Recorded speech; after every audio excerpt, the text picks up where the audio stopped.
سلامونه دوستان، هیله منم چې روغ جوړ وئ. د نن ورځې د اسانه ریاضي کلاس هم د دوهمه درجه یو مجهوله معادلو حل دی. راځئ په دې کې د موږ سره دغه نوې طریقه، اسانه طریقه او ساده طریقه وګورئ. د دوهمه درجه یو مجهوله معادلو حل په هغه صورت کې چې کله د اکس مربع ضریب یو وي. د دې لپاره ثابت عدد په داسې دوه عددو بدلوو چې ضرب شي خپله د اکس ضریب او چې جمع شي ثابت عدد پوره کړي. فرض مثال منفي شپږ زه داسې لیکم چې منفي شپږ ضرب یو منفي شپږ کېږي که جمع شي منفي پنځه. نو د دې اول جذر چې کوم دی، اول جذر منفي شپږ اشاره مثبت واخلئ، علامه زد. منفي مثبت که مثبت منفي اکس دویم جذر مساوي کېږي منفي یو سره. د اولې معادلې اول جذر شپږ، دویم جذر منفي یو دی. د دوهمې معادلې د حل لپاره دغه 12 داسې لیکم چې څو پوره کړي جمع شي منفي اووه چې ضرب شي 12.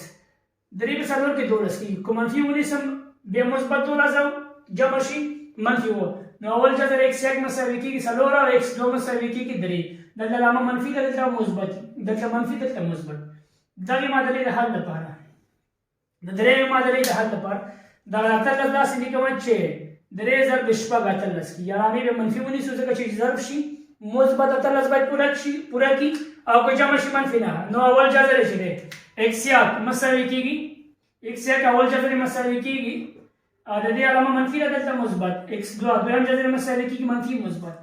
صرف علامې تغییر سره کولی شئ تاسو دوهمه درجه یو مجهوله معادله په هغه صورت کې اپډیټ کړئ چې د اکس مربع ضریب وي. دا اوس زموږ د نن ورځې د اسانه ریاضي کلاس د بیا ښې چارې ښه وخت. السلام علیکم.